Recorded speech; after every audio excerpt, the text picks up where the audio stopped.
Hello students. तो बच्चों आज हम देखेंगे हमारे मेटलर्जी का ही second topic that is concentration of ore. हमने लास्ट क्लास में क्या सीखा था कि बेसिकली हमें इस चैप्टर में क्या पढ़ना है। मेटलर्जी चैप्टर में हम कैसे एक्सट्रैक्शन ऑफ मेटल्स करते हैं, इसके अलावा उनकी रिफाइनिंग कैसे करते हैं, ये सारी चीज़ें हमने एक बोल सकते एक एलिमेंट्री आइडिया देखा था। But specifically in this video we will study what is concentration of ore. अब देखो बच्चों, अगर आपको रोड पर कोई भी चीज़ पड़ी हुई मिलती है, जैसे कोई भी मेटल हो गया, मान लो कोई मेटल कॉइन आपको मिला, आप रास्ते पर जा रहे हो और आपको कोई सिक्का मिलता है, तो होता क्या है, वो सिक्के पे डस्ट के पार्टिकल्स होते हैं या वो मिट्टी में भिड़ा हुआ होता है या उस पर और अदर इम्प्यूरिटीज़ लगी हुई होती हैं। तो आप क्या करते हो, सबसे पहले उस सिक्के को या तो अपने हाथ पर ठोककर उसके डस्ट पार्टिकल्स को निकाल देते हो, या फिर आप क्या करोगे, सेकेंड अप्रोच आपकी ये होगी कि आप पानी से उस सिक्के को धो लोगे। तो कॉन्सेंट्रेशन ऑफ ओर में भी हम यही करते हैं कि जो भी आपके डिज़ायर्ड मेटल का ओर है, जो भी हमें मिला है, उस ओर को हम क्या करते हैं, कॉन्सेंट्रेटेड करते हैं। कॉन्सेंट्रेटेड का मतलब यहाँ पर ये है कि हम उसमें से इम्प्यूरिटीज़ निकालते हैं। अब देखो, ओर के कॉन्सेंट्रेशन के लिए हम डिफरेंट मेथड्स यूज़ करते हैं, जो भी उस डिज़ायर्ड मेटल के लिए क्या है, नीडफुल है। तो देखो, कॉन्सेंट्रेशन ऑफ ओर के रिस्पेक्ट में अगर हम बात करें तो 4 मेजर आपके मेथड्स हैं। 1 इज़ हाइड्रोलिक वॉशिंग, ठीक है। सेकेंड है आपका फ्रोथ फ्लोटेशन प्रोसेस। थर्ड है आपका electromagnetic separation and fourth one is your leaching, ठीक है। तो आज के वीडियो में हम जो कवर करेंगे, एक तो हाइड्रोलिक वॉशिंग कवर करेंगे, सेकेंड हम कवर करेंगे फ्रोथ फ्लोटेशन प्रोसेस। अब ये जो दोनों ही कॉन्सेंट्रेशन ऑफ ओर के मेथड्स हैं, ये इम्पॉर्टेंट भी हैं और आपसे पूछा भी जाता है यहाँ से, ठीक है। तो सबसे पहले चलते हैं हाइड्रोलिक वॉशिंग मेथड पे। तो देखो, हाइड्रोलिक वॉशिंग मेथड एक तरीके का ऐसा मेथड है जिसमें आप क्या कर रहे हो, ओर के पार्टिकल्स को वाटर से वॉश आउट करते हो। और होता क्या है, जो आपके ओर है, जो आपके मेटल्स हैं, जो आपका मेटल, हम बोल सकते हैं मेटल आपका कॉम्प्लेक्स फॉर्म में है या कंबाइंड फॉर्म में है, वो कहाँ प्रेजेंट है, ओर में प्रेजेंट है। और ओर में और क्या प्रेजेंट होता है अदर देन योर मेटल, आपके गैंग पार्टिकल्स होते हैं, आपकी इम्प्यूरिटीज़ प्रेजेंट होती हैं।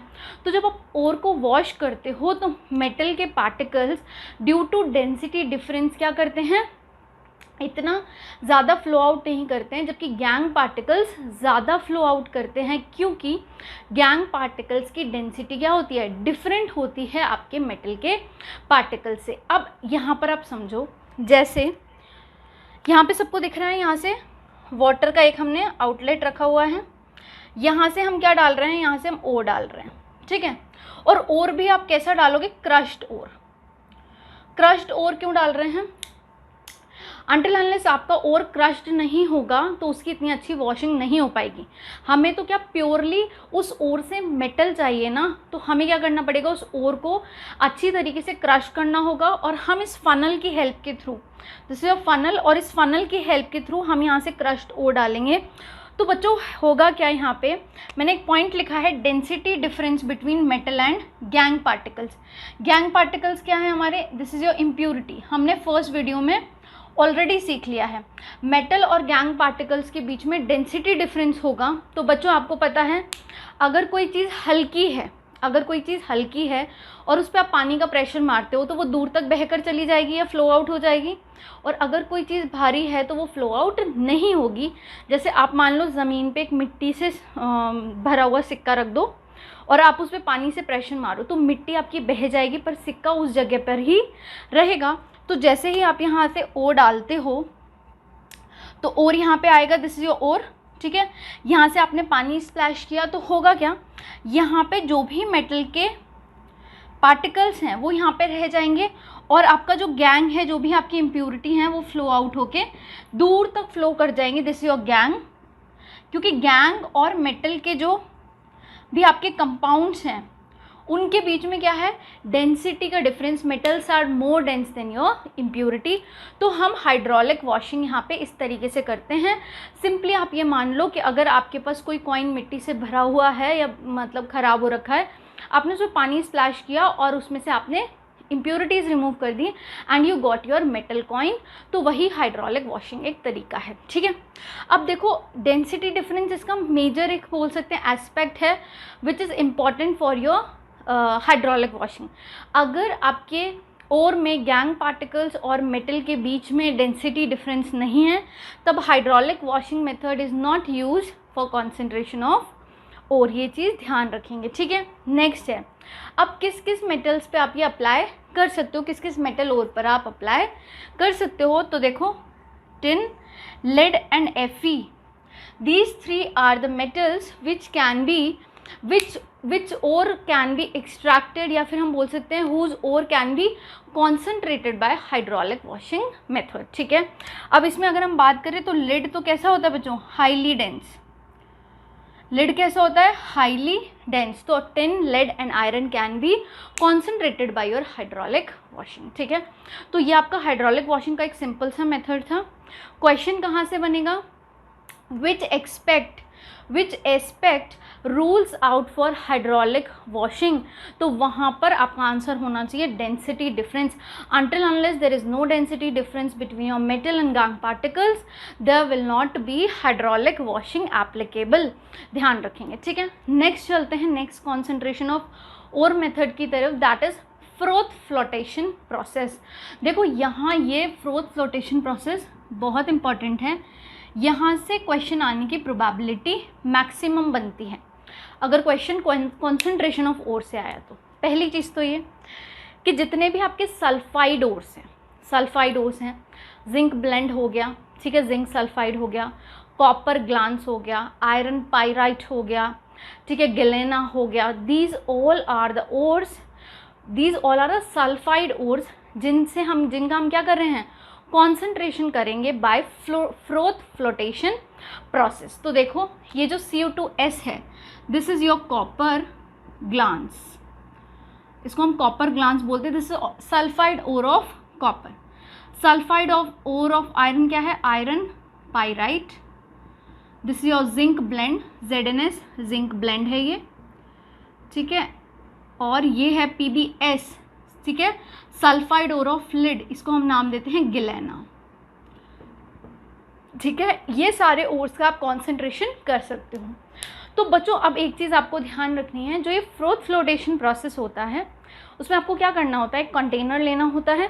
उस कंटेनर में आप क्या क्या डालते हो, जो भी आपका डिज़ायर्ड ओर है आप वो ओर डालते हो। किस में डालते हो, वो कंटेनर में जिसमें आपने पानी ऑलरेडी लिया हुआ है, उस वाटर में आपने ओर डाला है और ओर के बाद आप उसमें डालते हो उसमें आप क्या डालोगे, पाइन ऑयल। क्या डालोगे, पाइन ऑयल डालोगे। यहाँ पे देखो पाइन ऑयल ही क्यों लिया हमने, यहाँ पे पाइन ऑयल क्यों लिया, क्योंकि बच्चा यहाँ पर ये पाइन ऑयल फ्रोथर की तरह काम करेगा। फ्रोथर मतलब समझते हो जो झाग पैदा करता है, ठीक है। यहाँ पे वो फ्रोथर की तरह कौन काम कर रहा है, झाग पैदा करता है। पाइन ऑयल फ्रोथर की तरह काम कर रहा है, ठीक है। अब देखो यहाँ पे वैसे एक और एग्जांपल आप चाहो तो यहाँ ले सकते हो यूकेलिप्टस ऑयल, क्योंकि MCQ पेपर है, इस तरीके के टर्म्स आ सकते हैं। तो अगर यूकेलिप्टस ऑयल आए then eucalyptus oil is also a frother, ठीक है, जो कि झाग बनाने में हेल्प करेगा। अब ध्यान रखेंगे ये जो पॉइंट मैंने लिखा है ये बहुत इंपॉर्टेंट है। हमने क्या किया, एक कंटेनर में वाटर लिया, वाटर में हमने हमारा ओर डाला है, उसके साथ साथ हमने पाइन ऑयल लिया है। क्लियर है ये चीज़। अब ध्यान क्या रखना है, जो सल्फाइड ओर्स होते हैं, चाहे वो कॉपर का सल्फाइड ओर हो, चाहे आयरन का, चाहे जिंक का, चाहे लेड का, ठीक है, वो किससे वेट होते हैं, wetted by oil. Wetted by oil मतलब मैंने बोला वेटेड बाय वाटर, मतलब वाटर से गीले होते हैं। जब अगर यहाँ पे लिखा है सल्फाइड ओर और वेटेड बाय ऑयल मतलब ऑयल से वेट हो रहे हैं, ध्यान रखेंगे। और जो गैंग पार्टिकल्स हैं भाई, अगर मैंने बोला मेरे पास सल्फाइड ओर है और मुझे उसका कॉन्सेंट्रेशन करना है, तो कॉन्सेंट्रेशन मैं इसलिए तो कर रही हूँ क्योंकि उसमें क्या है, इम्प्योरिटीज़ प्रेजेंट है। आई सोनली नीड अ सल्फाइड ओर, ठीक है। मुझे क्या चाहिए, डिज़ायर्ड मेटल चाहिए अपना, और उसमें से मुझे गैंग पार्टिकल्स रिमूव करने हैं। हमने देखा जो सल्फाइड ओर है वो ऑयल से वेट हो रहा है, gangue particles are wetted by water, ध्यान रखेंगे। ठीक है। अब देखो इस कंटेनर में हमने हमारा ओर डाला है जिसका हमें जिस ओर को हमें कॉन्सेंट्रेट करना है, जिसको हमें साफ़ करना है, तो हमने क्या किया, वाटर में अपना ओर डाल दिया, साथ ही हमने पाइन ऑयल लिया। अब हम यहाँ से क्या कर रहे हैं, कंप्रेस्ड एयर को पास कर रहे हैं। क्या पास कर रहे हैं, कंप्रेस्ड एयर पास कर रहे हैं। अब यहाँ इस होल से ये कंप्रेस्ड एयर आएगी। आपको पता है जैसे ही आप डिटर्जेंट पानी में डालते हो और उसको शेक करते हो कंटिन्यूसली, तो वहाँ पे क्या होता है, झाग बनने लगता है। तो यहाँ से जब हम एयर पास करेंगे तो यहाँ झाग बनने लगेगा। झाग बनने के पीछे रीज़न क्या है, यहाँ पे हमने जो फ्रोथर यूज़ किया है दैट इज़ पाइन ऑयल या फिर यूकेलिप्टस ऑयल, तो होगा क्या, झाग बनेगा। अब झाग बनेगा तो झाग जो होगा, देखो ऑयल की डेंसिटी कम होती है वाटर से, तो ऑयल ऊपर की तरफ होगा और वाटर नीचे की तरफ होगा। और ऑयल से कौन वेट हो रहा है, सल्फाइड और वाटर से कौन वेट हो रहा है, आपके गैंग पार्टिकल्स। तो झाग बनेगा तो यहाँ पे झाग के साथ सल्फाइड और ऊपर की तरफ चले जाएंगे, आ जाएंगे ना। यहाँ पे आपके सल्फाइड और इस झाग के साथ ऊपर आ जाएंगे। क्यों आ जाएंगे, क्योंकि सल्फाइड और are wetted by oil, clear है ये चीज़। और गैंग पार्टिकल्स नीचे की तरफ रह जाएंगे क्योंकि those are wetted by water.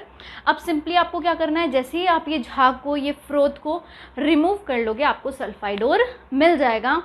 और एक और चीज़ ध्यान रखेंगे कि यहाँ पर जो भी आपका फ्रोथ बन रहा है वहाँ पे वो जैसे झाग बनता है तो झाग बहुत देर तक स्टेबल नहीं होता है, ठीक है। झाग बहुत देर तक स्टेबल नहीं होता है, तो उसके लिए हमें फ्रोथ स्टेबलाइजर्स यूज़ करने पड़ते हैं। कि फ्रोथ स्टेबलाइजर्स क्या काम करते हैं, तो वो सारी चीज़ें अभी हम देखते हैं। आप पहले इतना नोट करो कि ये फ्रोथ फ्लोटेशन प्रोसेस क्या है।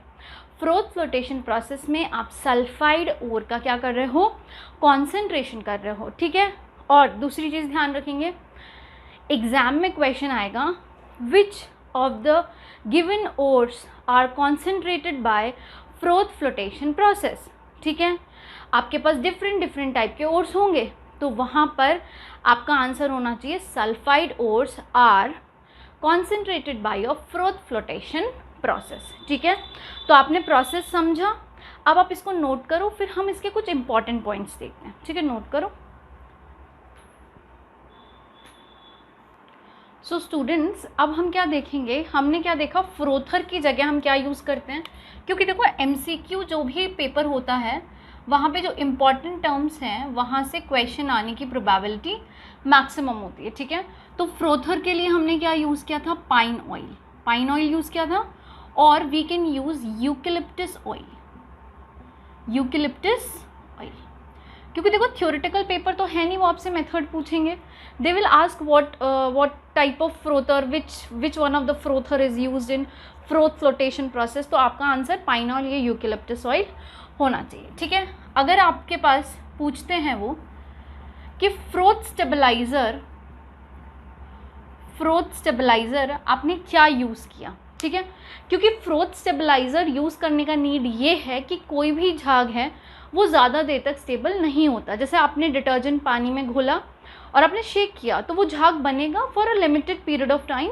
आफ्टर 2 to 3 मिनट्स वो झाग क्या हो जाता है, सेटल डाउन या डिसअपियर हो जाता है। तो यहाँ फ्रोथ स्टेबलाइज़र चाहिए पड़ेगा, तो हम यहाँ पर ले सकते हैं आइदर एनिलीन और हम ले सकते हैं क्रिजॉल। एनिलीन या फिर क्रिजॉल आप as an froth stabiliser use कर सकते हो। नेक्स्ट क्वेश्चन आता है डिप्रेसेंट, ठीक है। अब देखो डिप्रेसेंट क्या है, तो बच्चों डिप्रेसेंट क्या है, जैसे मान लो आपके पास कोई ऐसा मिनरल मिला जिसमें आपके पास 2 टाइप के सल्फाइड ओर्स हैं। मान लो आपके पास वहाँ पे लेड सल्फाइड ओर भी है और वहाँ पर आपके पास जिंक सल्फाइड ओर भी है। 2 टाइप के ओर प्रेजेंट हैं उस मिनरल के अंदर। या फिर हम और नहीं बोल सकते, हम उसे ऐसे बोलेंगे, किसी मिनरल में आपके लेड सल्फाइड कंपाउंड्स हैं और यहाँ पे आपके पास जिंक कंपाउंड्स हैं, ठीक है। अब आपको क्या चाहिए, आपको इनमें से एक ही मेटल चाहिए, क्योंकि आप दोनों मेटल एक साथ एक्सट्रैक्ट नहीं करोगे। हम और कैसे, किस रिस्पेक्ट में मानते हैं, मान लो अगर ZnS की क्वांटिटी ज़्यादा हुई तो हम इसको और मान के चलेंगे कि भाई ये जिंक सल्फाइड का और है। अगर लेड सल्फाइड की क्वांटिटी ज़्यादा हुई उस मिनरल में तो हम मान के चलते हैं कि वो लेड सल्फाइड का और है, ठीक है। तो तो वहाँ पर हमें डिप्रेसेंट यूज़ करना पड़ता है। डिप्रेसेंट क्या करता है, depressant one of the sulphide metal sulphide से रिएक्ट करेगा और दूसरा नॉन रिएक्टिव रहेगा, तो वो एज अ फ्रोथ ऊपर आ जाता है, बट दूसरा क्या करता है, रिएक्ट करके नीचे सेटल डाउन हो जाता है। तो डिप्रेसेंट जो आप यूज़ कर सकते हो, एक तो आप NaCN यूज़ कर सकते हो और सोडियम कार्बोनेट आप यूज़ कर सकते हो। जैसे अगर आप बात करो, आपके पास कोई ऐसा मिनरल है जिसमें कि लेड सल्फाइड भी है और जिंक सल्फाइड भी है, ठीक है। अब आपको पता है कि वहाँ पर लेड सल्फाइड की क्वांटिटी ज़्यादा है। इन केस हम मान लेते हैं कि लेड सल्फाइड की क्वांटिटी ज़्यादा है, तो अब आप क्या करोगे, आपको एक्सट्रैक्ट करना है आपका लेड मेटल, ठीक है। तो अब आप क्या करोगे, पहला फर्स्ट स्टेप क्या होता है मेटलर्जी का, कॉन्सेंट्रेशन ऑफ ओर। तो आपको क्या करना है, वहाँ पर जैसे ही आप उस ओर में, या फिर ये पूरे प्रोसेस जो हम करा रहे हैं फ्लोटेशन प्रोसेस का, वहाँ पे आपने ओर डाला है, वाटर में ऑयल डाला है, तो वहाँ पर दो टाइप के सल्फाइड्स प्रेजेंट हैं, lead sulphide and zinc sulphide, ठीक है। साथ ही आपने डिप्रेसेंट डाल दिया NaCN, यहाँ भी अब दोनों ओर प्रेजेंट हैं, या फिर हम बोल सकते हैं दोनों टाइप के सल्फाइड मेटल्स प्रेजेंट हैं, मेटल सल्फाइड प्रेजेंट है, तो NaCN इससे भी रिएक्ट करेगा, इससे भी। लेकिन लेड सल्फाइड NaCN से रिएक्ट नहीं करता, और जब आप कंप्रेस्ड एयर पास करते हो तो ये क्या करता है, फ्रोथ के साथ ऊपर आ जाता है। देखो फ्रोथ यहाँ पे जो भी है वो क्या कर रहा है, सल्फाइड ओर को कैरी कर रहा है, ठीक है। तो यहाँ पे कोई रिएक्शन नहीं हो, जबकि जिंक सल्फाइड जब NaCN से रिएक्ट करता है उस केस में क्या बनता है, देखो Na2ZnCN4, ठीक है। ये एक टाइप का कोऑर्डिनेशन कंपाउंड का फॉर्मेशन होता है, और ये जो कोऑर्डिनेशन कंपाउंड है बच्चों, ये कैसा होता है, वाटर सॉल्युबल, ठीक है। तो ये वाटर सॉल्युबल है, तो मतलब हुआ क्या, PbS तो ऊपर चला गया फ्रोथ के साथ, यहाँ पे ZnS क्या हुआ, रिएक्ट कर गया NaCN के साथ और वाटर के साथ डिजॉल्व हो गया। मतलब यहाँ पर तो गैंग के पार्टिकल सेटल होंगे, यहाँ वाटर के साथ कौन प्रेजेंट होगा, ZnS, और ऊपर कौन गया है, PbS, मतलब लेड सल्फाइड। तो यहाँ से हम लेड सल्फाइड ओर का कॉन्सेंट्रेशन कर सकते हैं। तो ये क्या थे, बहुत इंपॉर्टेंट पॉइंट्स हैं, ठीक है, जो आपको ध्यान रखने हैं, ठीक है। एक और चीज़ आपको ध्यान रखनी है, दैट इज कलेक्टर। कलेक्टर यहाँ पर आप यूज़ कर सकते हो पोटाशियम इथाइल जेंथेट। अब देखो कलेक्टर का काम क्या है, ये क्या करता है, ये नॉन वेटेबिलिटी को इन्हांस करता है। किसकी नॉन वेटेबिलिटी को, ओर की नॉन वेटेबिलिटी को इन्हांस करता है। किससे नॉन वेटेबिलिटी को इन्हांस कर रहा है, वाटर से। क्योंकि जब हमारा जो भी डिज़ायर्ड आपका सल्फाइड मेटल है, मेटल सल्फाइड है, वो क्या हो रहा है, वो किससे वेट होता है, it is wetted by oil. तो अगर आप कलेक्टर डाल रहे हो तो उसकी थोड़ी बहुत अभी अगर वेटेबिलिटी है वाटर के साथ, तो वो क्या हो जाती है, वो नॉन वेटेबिलिटी उसकी इन्हांस हो जाती है। मतलब अब वो पानी से वेट नहीं होगा और वो इन्हांस हो जाएगा, कि भाई इन्हांस इन द सेंस अब वो पानी से वेट नहीं होगा। तो कलेक्टर का काम यही होता है। तो यहाँ से ये सारे जो एग्जाम्पल्स मैंने आपको दिए हैं, चाहे फ्रोथर हो, फ्रोथ स्टेबलाइज़र हो, चाहे आपकी डिप्रेसेंट हो, चाहे आपके कलेक्टर हो, ये सारे नेम बहुत इंपॉर्टेंट हो जाते हैं। As well as these ores are also important. यहाँ से ही MCQ आपका बनेगा। तो बच्चों हम साथ साथ चीज़ें समझ भी रहे हैं और क्वेश्चन कहाँ से बनेगा हम वो चीज़ें भी देख रहे हैं। तो देखो फ्लोटेशन प्रोसेस हमने सीखा, हमने हाइड्रोलिक वॉशिंग सीखा। अब जो हमारा नेक्स्ट वीडियो होगा उसमें हम क्या सीखेंगे, कॉन्सेंट्रेशन ऑफ ओर के जो दो बचे हुए मेथड्स हैं, ठीक है। एक तो आपका इलेक्ट्रोमैग्नेटिक सेपरेशन वाला, एंड नेक्स्ट है आपका लीचिंग प्रोसेस। दोनों प्रोसेस हम देखेंगे नेक्स्ट वीडियो में। तब तक के लिए आप पढ़ते रहिए, तैयारी करते रहिए। Thank you.